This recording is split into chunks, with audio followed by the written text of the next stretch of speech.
Obrigado a todos por este tempo maravilhoso de louvor a Deus. Deus merece esse tempo realmente dedicado a exaltá-lo e a afirmar quem Ele representa para nós. Estamos no início do ano de calendário e estando no início do ano também queremos iniciar uma nova série de mensagens num novo tema. Então nas próximas semanas vamos estar centrados neste tema. Este aparece aí, o título é Uma Igreja que Respira Saúde. Uma igreja que respira saúde. Mas o tema específico de hoje está em Efésios, capítulo 4, versículo 7 a 16. E o tema de hoje tem como título um corpo vivo, ativo e dinâmico. Um corpo vivo, ativo e dinâmico. Então vamos para o texto. A carta do apóstolo Paulo, que Paulo, um dos primeiros e grandes seguidores de Jesus, escreveu. Em Efésios, está em Efésios na Bíblia, o capítulo 4, versículo 1 até 17. Estas passagens espero que vão nos falar sobre um corpo vivo, ativo e dinâmico. Vou fazer muito uma analogia com a saúde humana, com o corpo humano, com a saúde, a ideia de saúde humana, porque acho que isso pode nos ajudar a entender melhor estas realidades aqui que vamos aprender nesta passagem. Para introduzir, deixem-me dizer que estamos a pensar num corpo vivo, ativo e dinâmico, porque é assim que funciona o nosso corpo, não é? Nós queremos ter um corpo vivo, não queremos ter um corpo morto. Queremos ter um corpo vivo, queremos ter um corpo ativo, que nos ajuda a realizar os nossos objetivos diários, e também um corpo dinâmico. Também um corpo dinâmico. Ok? Estamos a acompanhar. Queremos ter um corpo vivo, um corpo ativo e um corpo dinâmico. Eu não conheço nenhum ser humano que não quer ter um corpo vivo, ativo e dinâmico. Agora, para que isso aconteça, é preciso saúde, não é? Se não tivermos saúde, o corpo vai ser morto. Se não tivermos saúde, o corpo vai ser inativo. Não vai ser um corpo ativo. Se nós não tivermos saúde, o corpo não vai ser dinâmico. Então precisamos de saúde para isso. Agora, há uma coisa que nós precisamos de reconhecer quanto a esta questão da saúde, que é o seguinte. Nós, por vezes na vida, desenvolvemos comportamentos e atitudes pouco saudáveis que prejudicam a nossa saúde, mas que nós os desenvolvemos tantas vezes, repetimos tantas vezes que se tornam um padrão na nossa vida. E a certa altura, eles se tornam normalizados na nossa vida. Vou dar alguns exemplos. Dormir pouco. Há muita gente que tem um hábito de dormir muito pouco. E faz isso há muito tempo. E faz isso há tanto tempo que se tornou normal. Na cabeça desta pessoa já não é uma atitude estranha ou uma atitude errada. Todos aqueles alarmes que há na nossa mente de que, olha, estás a fazer uma coisa que não é boa, deixam de nos dar esse alarme, porque aquilo acontece tantas vezes que se torna uma coisa normal. Comer muita gordura ou comer de forma pouco saudável é outra coisa. Há pessoas que comem de uma forma muito pouco saudável e tornou-se normal. E já nem questionam isso mais, porque tornou-se um padrão. Da mesma forma, há pessoas que levam uma vida sem exercício físico e deixem-me confessar que eu sou uma delas agora. Infelizmente. Eu gostava de fazer mais exercício. Estou a tentar organizar o meu tempo para fazer mais exercício. Mas chega a ser normal. Quer dizer, a pessoa não faz exercício nunca e aquilo é uma coisa normal na sua vida. E as pessoas pouco saudáveis são assim. Mas assim também pode ser uma igreja pouco saudável. As pessoas desta igreja, e aqui estou a falar da igreja de uma forma muito geral, porque a igreja é um corpo universal, não é? Temos igrejas em toda a parte do mundo. As pessoas que vão à igreja numa certa altura desenvolvem certo tipo de comportamentos ou desenvolvem a ausência de certo tipo de comportamentos saudáveis, de tal forma que o fazem tanto no tempo, tornam-se um padrão, tornam-se normais. Eles já nem se questionam, já nem põem aquilo em causa, já não se levantam nenhum alarmes nas mentes destas pessoas. Aquilo torna-se uma cultura. E quando aquilo se espalha para a realidade do corpo, porque uma igreja não temos igreja enquanto não temos corpo, porque se for só uma pessoa, não é igreja. Uma igreja é um ajuntamento de pessoas. Quando estes hábitos ou esta falta de bons hábitos se torna um padrão de forma generalizada, a igreja cria culturas, comportamentos que não são saudáveis. Torna-se uma igreja pouco saudável. Agora, nós temos que ter uma unidade de medida.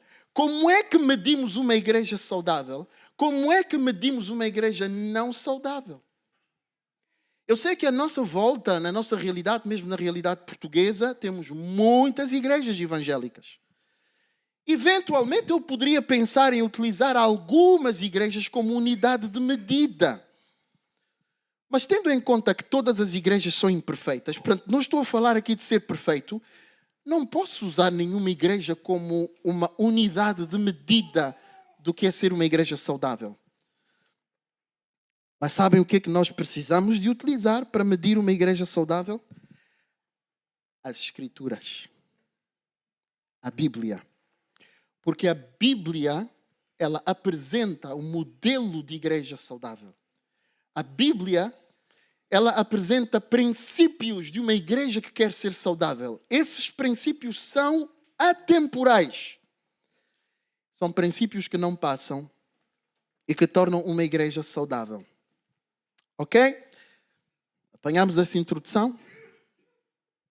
Então, quando estamos a falar de uma igreja pouco saudável, estamos a falar de uma igreja cujos indivíduos que a frequentam desenvolveram formas de pensar a fé e formas de viver a fé pouco saudáveis à luz da Bíblia. A unidade de medida é a Bíblia. Então vamos para a Bíblia e vamos ver uma característica hoje de uma igreja saudável. E vamos ver o que a palavra de Deus nos ensina sobre isso. Ok? O texto diz assim: mas a graça foi dada a cada um de nós, versículo 7, segundo a medida do dom de Cristo. Pelo que diz, subindo ao céu, levou cativo o cativeiro e deu dons aos homens. Ora, isto que ele subiu, que é, senão que também antes tinha descido às partes mais baixas da terra? Aquele que desceu é também o mesmo que subiu acima de todos os céus para cumprir todas as coisas. E ele mesmo deu uns para apóstolos, outros para profetas, outros para evangelistas e outros para pastores e doutores, querendo o aperfeiçoamento dos santos, para que a obra do ministério para a edificação do corpo de Cristo, até que todos cheguemos à unidade da fé, ao conhecimento do Filho de Deus, a varão perfeito, à medida da estatura completa de Cristo, para que não mais sejamos como meninos inconstantes, levados em roda por todo o vento de doutrina, pelo engano dos homens que com astúcia enganam fraudulosamente, antes, seguindo a verdade em amor, cresçamos em tudo naquele que é a cabeça, Cristo. Agora, uma frase-chave para nós hoje, da qual todo o corpo, bem ajustado e ligado pelo auxílio de todas as juntas, segundo a justa operação de cada parte, faz o aumento do corpo para a sua edificação em amor. Ok, vamos então ver o que é que esta passagem nos ensina, não é? Para quem esta mensagem é dirigida? É importante termos isso em mente. Porque isso vai nos ajudar a perceber o resto da passagem. A passagem aqui, a mensagem é dirigida aos cristãos, em primeiro lugar. Isso é muito importante. A palavra santos, que o apóstolo Paulo usa aqui, ele usa várias vezes no Novo Testamento, como uma referência aos cristãos. Agora, antes de começarmos a tirar conclusões, vamos definir o que é um cristão. Vamos fazer o exercício de perceber o que é um cristão. A quem esta passagem, esta mensagem é dirigida. Ok? Nós podemos eventualmente nesta mensagem ter pessoas que não são cristãos a acompanhar esta mensagem. E podem retirar, com certeza, algum sumo, alguma aprendizagem desta passagem. Mas esta mensagem foi dirigida a cristãos. Eu estou convencido que temos muitos conosco hoje e lá em casa também. O que é um cristão? Rapidamente. Um cristão não é uma pessoa que vai todos os domingos a uma igreja. Um cristão não é uma pessoa que nasceu numa família de pessoas que são evangélicas. Um cristão, segundo a palavra de Deus, segundo o Novo Testamento, é alguém que teve um encontro pessoal com Jesus Cristo. Alguém que se encontrou com Jesus. Não necessariamente fisicamente, não é? Mas o encontro aqui diz respeito a uma experiência espiritual que alguém teve pessoalmente com Cristo. Eu nasci numa família cristã. O meu pai já era pastor quando eu era criança. Mas eu não era cristão até aos 18, 19 anos, quando pessoalmente eu acreditei na mensagem da fé em Jesus, aceitei essa mensagem e decidi pessoalmente, eu quero seguir Jesus Cristo. Eu quero servir Jesus Cristo. Independentemente da minha família, independentemente dos meus amigos, independentemente do mundo inteiro, eu quero seguir Jesus ativamente. Isto é um cristão. Um cristão passa por uma experiência espiritual. Quando nos tornamos cristãos, nós nascemos de novo, segundo João 3. O que é que isso significa? Deus põe em nós o seu Espírito. Deus te adota como filho. Tu passas a ser filho de Deus porque tu tens o ADN de Deus. Porque tu tens os genes, a genética de Deus, que é o seu Espírito. Deus põe em ti o seu Espírito. Porque é impossível ser cristão no verdadeiro sentido da palavra sem que o Espírito Santo esteja em nós. Paulo diz isso em Romanos. Ele diz, quem tem o Espírito de Cristo, esse pertence a Cristo.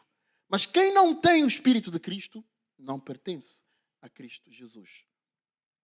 Agora, sabem o que é interessante? Segundo a Bíblia, toda a fome espiritual que nos faz querer crescer, que nos faz querer buscar a Deus, que nos faz querer aprender a palavra de Deus, que nos faz querer servir a Deus, que nos faz entregar a nossa vida completamente a Jesus Cristo.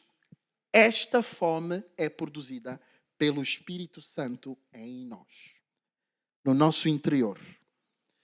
Podemos assim concluir que quem não tem o Espírito Santo a ativamente agir na sua vida, não vai ter esta fome espiritual de crescer e de buscar a Deus. Olhem, deixo aqui uma observação. Já. Se tu te chamas cristão, não tens uma vontade, uma fome constante de saber mais de Jesus e de Deus. Se tu te chamas cristão, não tens uma vontade diária de ler a palavra de Deus, de orar, não tens um estímulo interior de estar com outros cristãos para crescerem juntos. É importante avaliares o teu coração. Porque duas coisas podem ser verdade neste caso. Uma, talvez tu estás convencido que és cristão, mas nunca nasceste de novo. Nunca tiveste um encontro verdadeiro com Jesus. Talvez tu tens uma experiência meramente religiosa, no sentido em que acreditas que a religião é importante. E por isso vais a uma igreja, mas nunca tiveste um encontro com Jesus. Mas a segunda coisa que pode ser verdade também é que talvez tu és cristão, Mas, como o Espírito Santo age em conformidade com a forma como nós lhe damos liberdade para ele agir, isto é, o Espírito Santo não vai contra a tua vontade. Se tu não queres uma coisa, ele não te vai obrigar. Talvez por causa disso, por causa da tua insistência em viver como tu queres, independentemente da vontade do Espírito Santo, apagaste tanto a sua ação na tua vida que perdes a sensibilidade ao Espírito Santo. Deixas-te aperceber da presença dele na tua vida. Deixas-te aperceber dos estímulos que ele te dá. Então, sabem o que é que acontece muitas vezes? É que quando isto acontece, quando nós, por causa da nossa desobediência, da nossa insistência em vivermos de uma forma independente da vontade do Espírito Santo, quando insistimos nisto, ele, por respeitar a nossa liberdade, o nosso livre-arbítrio, ele começa a reduzir e a diminuir a sua ação. Então, o que é que acontece? Torna-se normal não ler a Bíblia, começa-se a tornar normal, começa-se a tornar normal não orar, começa-se a tornar normal não buscar Deus ativamente, começam-se a tornar normais, inclusive, alguns pecados. Começamos a praticar algumas coisas na nossa vida que não estão de acordo com a palavra de Deus, mas já não há nenhum estímulo a vivermos de uma forma obediente. Então tudo se começa a normalizar na nossa vida. E cria-se uma apatia e um comodismo na nossa vida espiritual, em que já não temos nenhuma proatividade em buscar crescer com Jesus Cristo, crescer com Deus. Então começamos a normalizar e a dar licença a muita coisa.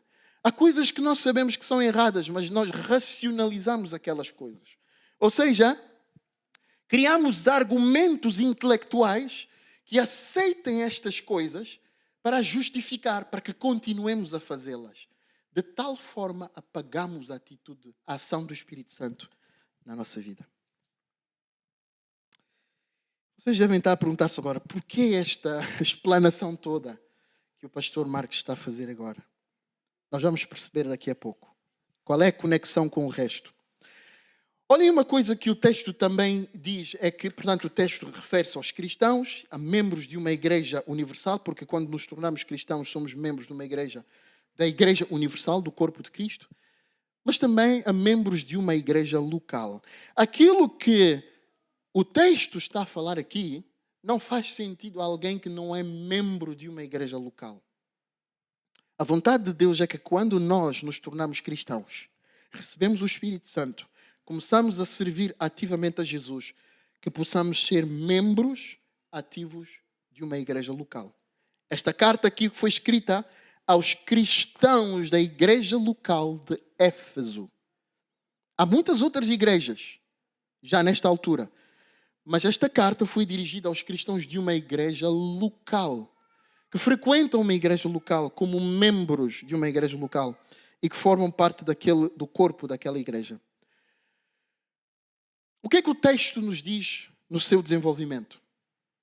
Diz-nos o seguinte, que depois da sua vitória e da sua ascensão, o Rei Jesus partilhou dons aos homens que definem o seu papel na igreja. É o que nós lemos logo no início, não é? Que a graça foi dada a cada um de nós, segundo a medida do dom de Cristo. Pelo que diz, subindo alto, levou cativo o cativeiro e deu dons aos homens. Ora, isto que ele subiu, que é senão que também antes tinha descido às partes mais baixas da terra? Aquele que desceu é também o mesmo que subiu acima de todos os céus para cumprir todas as coisas. Então, a primeira informação que temos aqui, muito importante, no que diz respeito a esta realidade de uma igreja dinâmica, viva e saudável, é que Jesus, quando venceu na cruz, quando venceu a morte, ele subiu aos céus, venceu também o cativo, ou seja, venceu aquilo que nos aprisionava, que é Satanás. Jesus derrotou Satanás ao vencer na cruz, e quando Jesus subiu aos céus, ele distribuiu dons aos homens. Jesus distribuiu dons para que o propósito que ele tem seja cumprido através da igreja. Então ele distribuiu dons. Então esta realidade é importante, esta informação é importante. Eu e vocês que me escutam hoje, se nós somos cristãos, se nós recebemos o Espírito Santo, se nós somos seguidores ativos de Jesus, recebemos dons. Não há ninguém que não tenha recebido um dom. Antes de tu nasceres, quando eu e tu nascemos, Deus já nos dá alguns talentos para cumprirmos algum propósito na terra. Mas depois da nossa conversão, o Espírito Santo acrescenta outros talentos, outros dons que vêm da parte de Deus para que nós possamos servir. Então, ninguém é inútil. Ninguém fica fora da missão da igreja. Ninguém pode dizer, eu não tenho nada para dar. Todo o cristão recebeu da parte de Deus um dom, ou vários dons. O texto diz aqui que ele dá segundo a medida da sua graça. Não é? Ou seja, a proporção com que Jesus dá, ele é que escolhe. Lembram-se daquela parábola que Jesus contou do rei que foi embora, não é? Foi para longe e deixou talentos a algumas pessoas. A um deu 5, e a outro deu 10, e a outro deu outro número.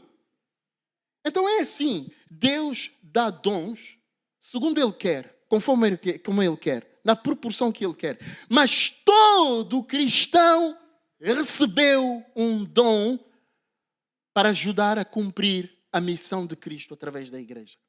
Todo cristão recebeu. É uma questão de descobrir esse dom. É uma questão de saber o que é, de tentar perceber o que é, com a ajuda do Espírito Santo e com a ajuda do resto da igreja.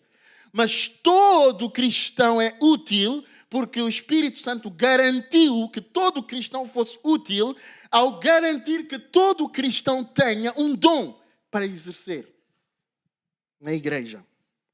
Então esta é a primeira informação que é muito importante. Agora, quando o Espírito Santo deu dons, ele deu dons diferentes.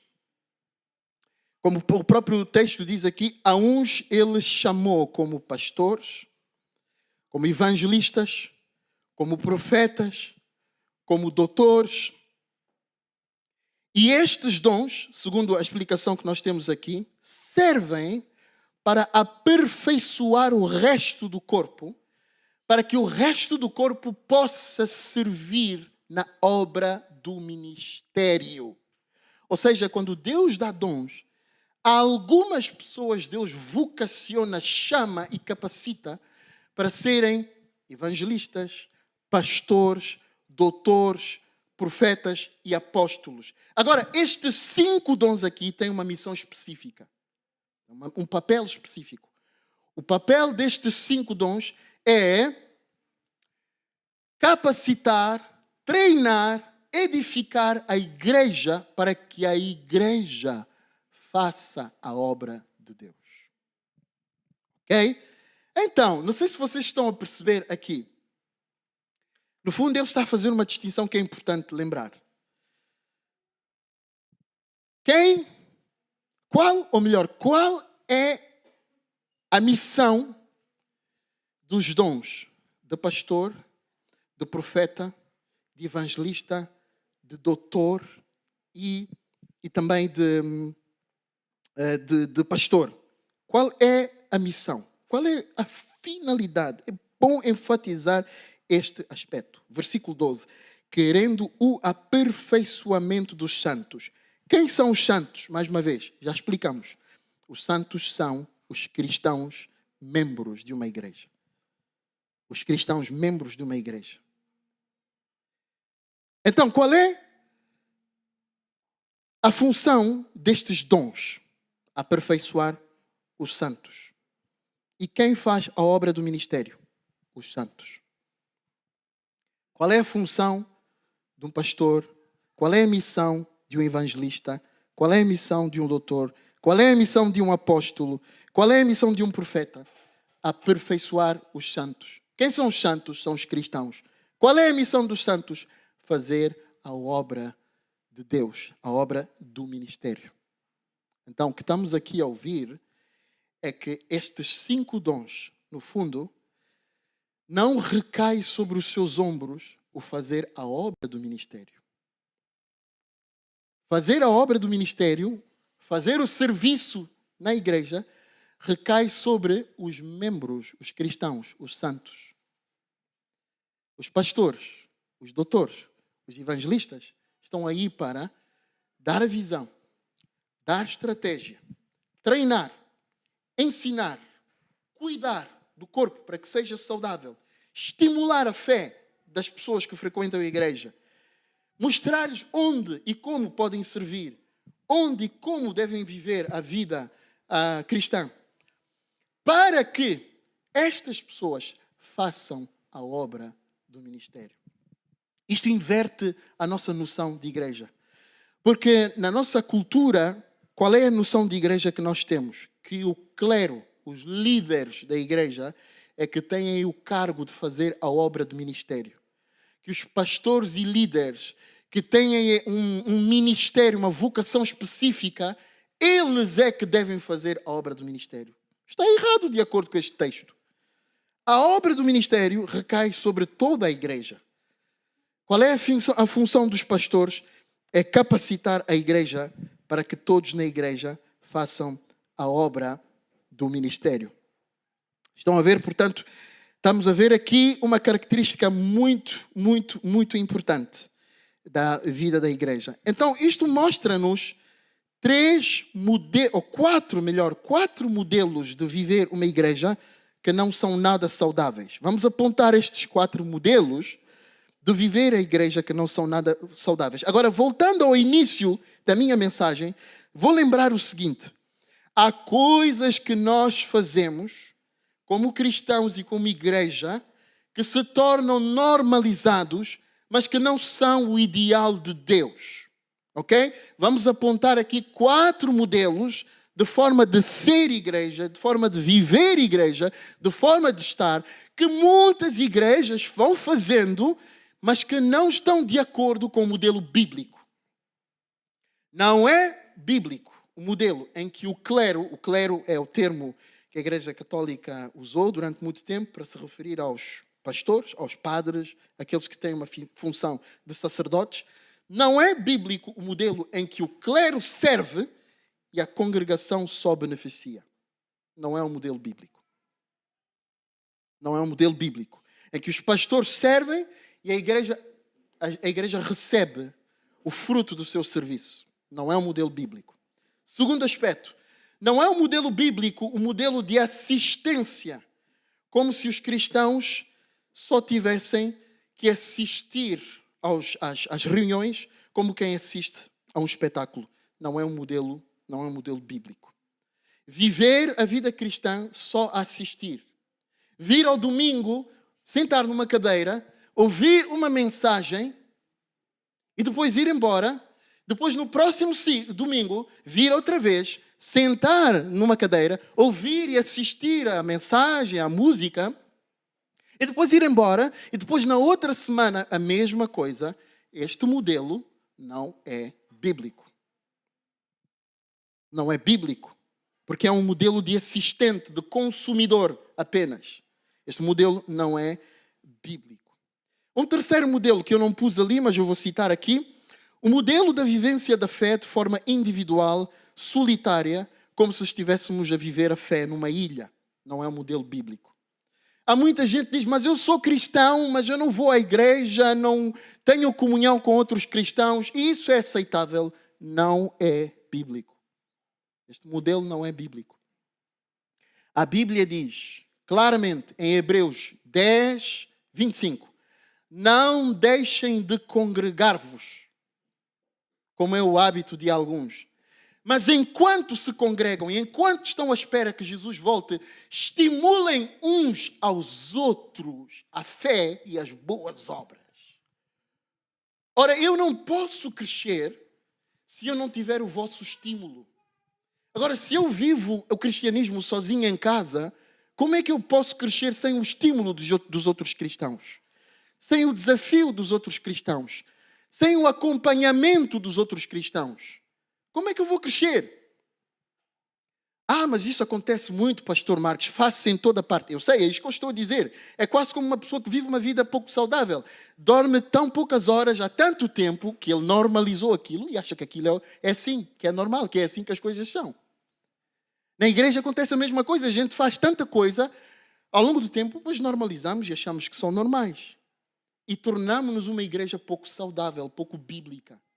E uma igreja pouco saudável não pode ser viva. Uma igreja pouco saudável não pode ser dinâmica. Uma igreja pouco saudável não pode ser produtiva. Produtiva no sentido espiritual do termo. Uma igreja saudável pode bem ser uma igreja morta. Uma igreja pouco saudável. Pode muito bem morrer no sentido espiritual. Ter pouca vida e ser quase inútil na comunidade onde está.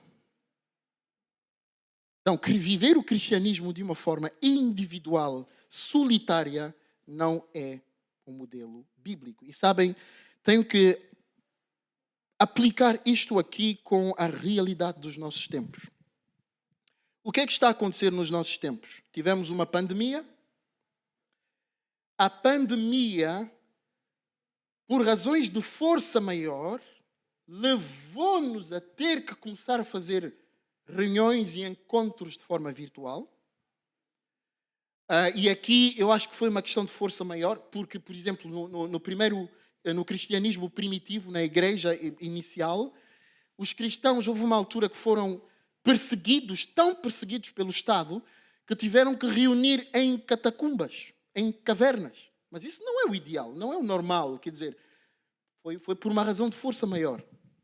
E nós, por uma razão de força maior, começamos a fazer encontros virtuais. Mas como o ser humano é especialista em acomodar-se, alguns transformaram aquilo que era excepcional por força das circunstâncias na normalidade.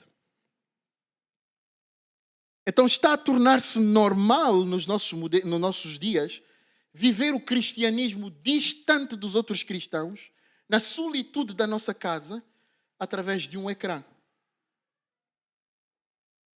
Mas isso não é um modelo saudável. Não é um modelo bíblico.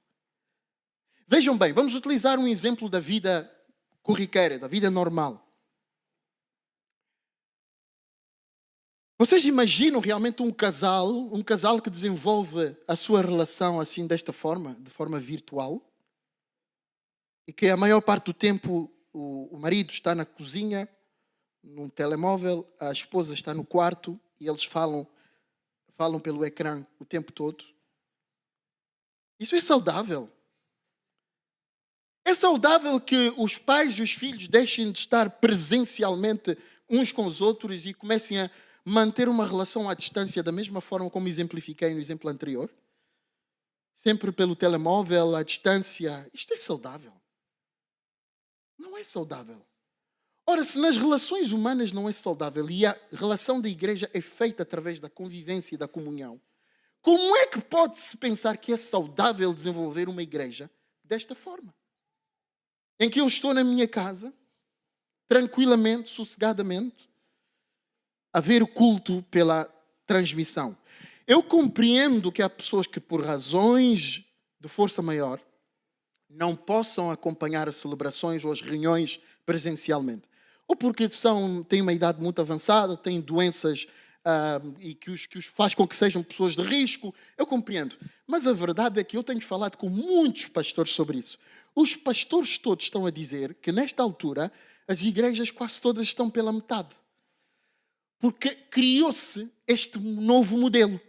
E sabem, eu ouvi de algumas pessoas que, olha, isto é um novo modelo, não há nada a fazer, nós temos que aceitar e viver assim. Ora, isto não é um modelo bíblico. E, finalmente, não é bíblico o modelo de cristão simpatizante.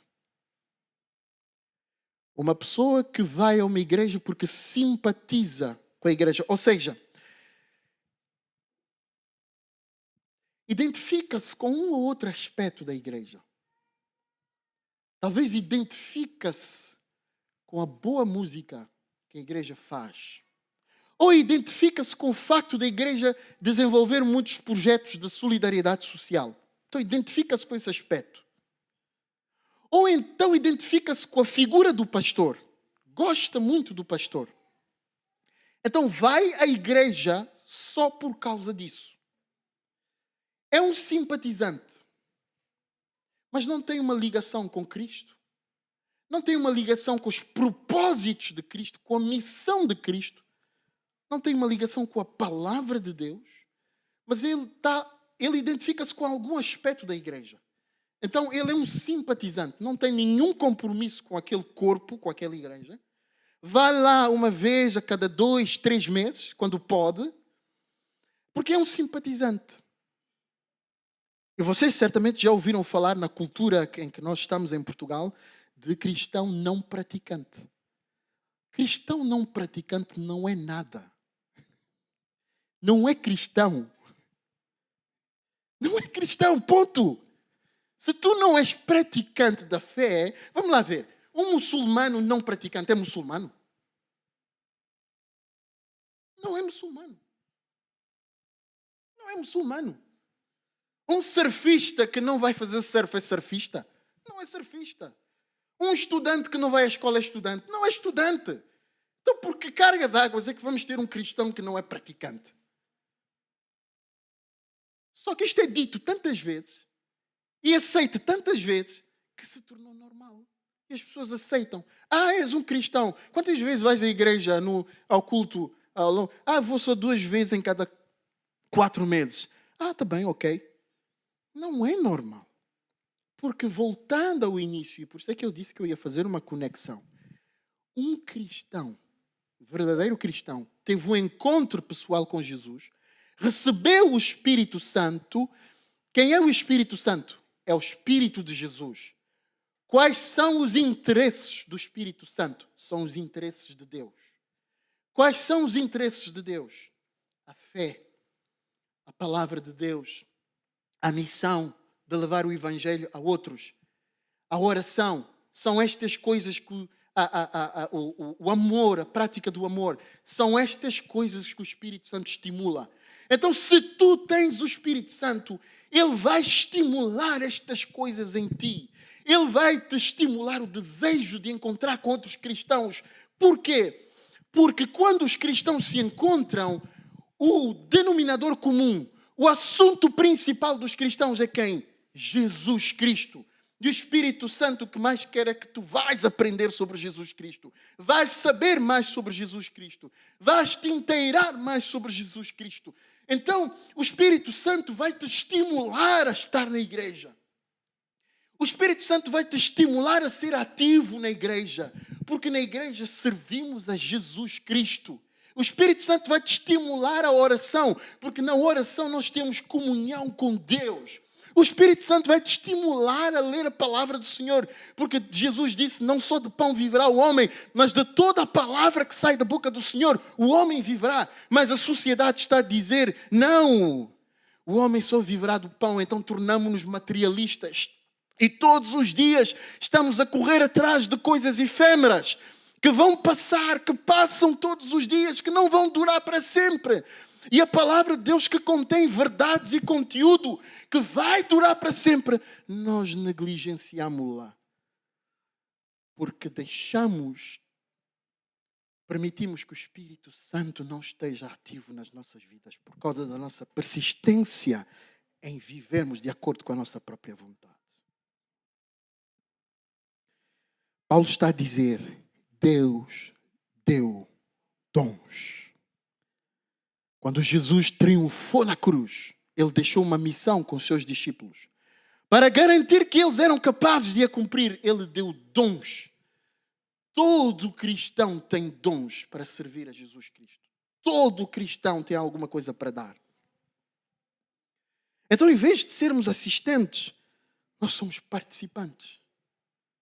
Nós somos um corpo vivo.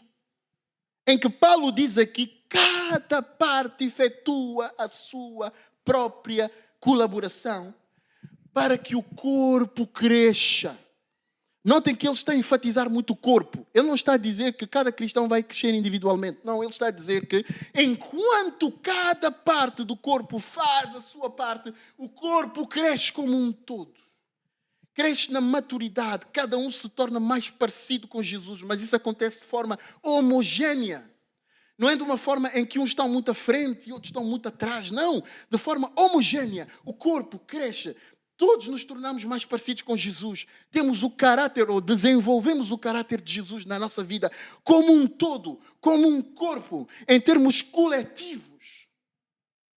E uma igreja assim, onde cada parte é apaixonada por Jesus Cristo, cada parte é apaixonada pela palavra de Deus, cada parte entregou tudo nas mãos de Jesus, torna-se uma igreja viva, uma igreja dinâmica, uma igreja ativa.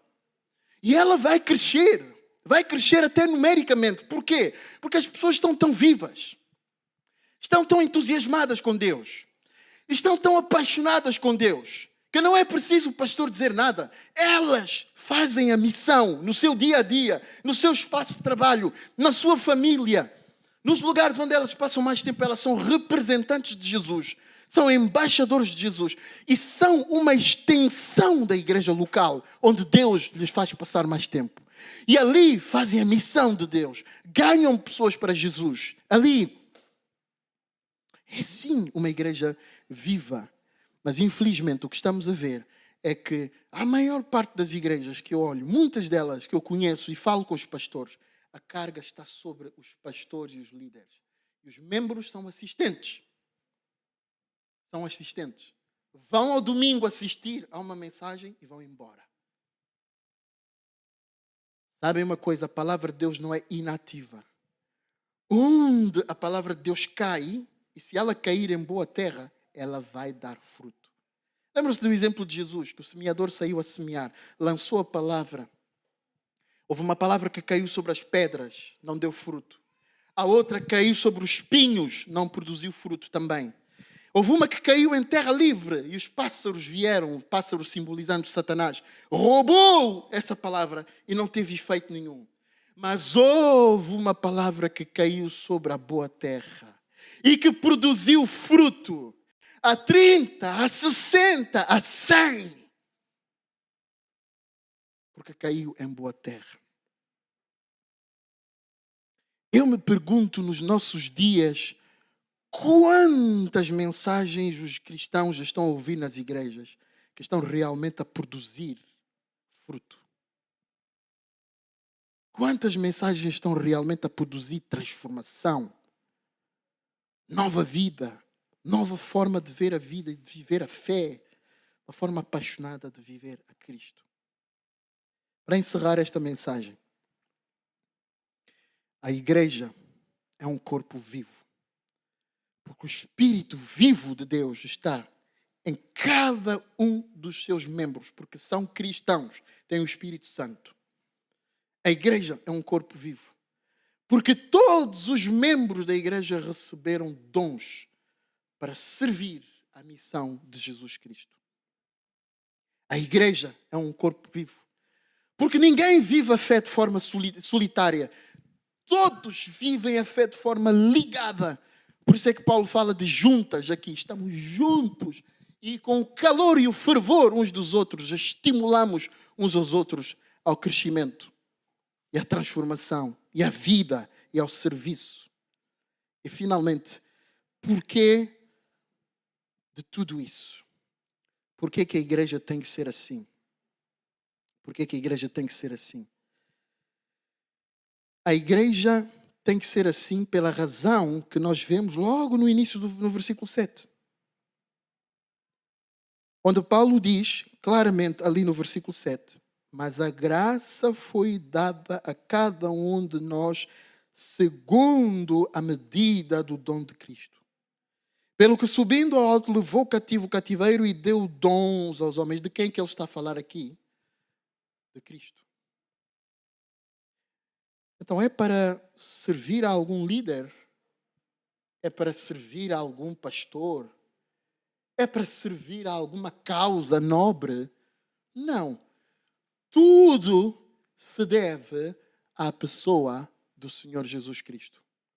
Jesus triunfou sobre a morte. Salvou-nos. Deu-nos vida. Deu-nos propósito. Deu-nos sentido para a vida. E deu-nos dons. E é para Ele. É para Ele. Ah, mas eu sou varro. Sim, varres por causa de Jesus e para Jesus. Ah, mas eu só trabalho no computador. Sim, trabalhas para Cristo. Não trabalhas para o pastor Marques. Nem trabalhas para um líder qualquer. Trabalhas para Jesus Cristo. Tudo o que nós fazemos como um corpo, como igreja, não é para uma instituição. Não é para uma não é para uma pessoa, é para Jesus Cristo ressurreto que está vivo e nos deu vida. Para mim, vocês não deem a vossa vida por mim, eu não mereço. Não deem a vossa vida por nenhum líder. Os líderes vos desapontam muito se for necessário. Temos estado a ouvir falar de cada vez mais de escândalos com líderes cristãos. Não deem a vossa vida pelos líderes, mas entreguem tudo por Jesus. Entreguem tudo por Jesus. Ele nunca vos desapontará. Ele nunca vos falhará. Ele é o mesmo. Ele triunfou. Ele é vitorioso. Ele está vivo. E Ele é que vos pode dar o melhor que vocês podem alcançar da vida. É Jesus. Não sou eu, nem nenhum líder eclesiástico. Assim é uma igreja saudável. Um corpo dinâmico, um corpo vivo, um corpo saudável. Amém? Cada um de nós faz parte do corpo. A igreja são as pessoas. E cada um de nós tem uma resposta, ou deve ter uma resposta a estas coisas. O Senhor quer transformar a nossa vida.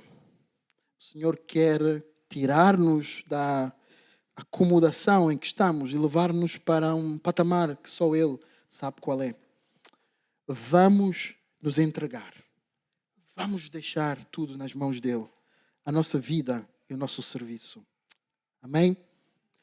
Ficamos de pé, eu vou orar por todos nós.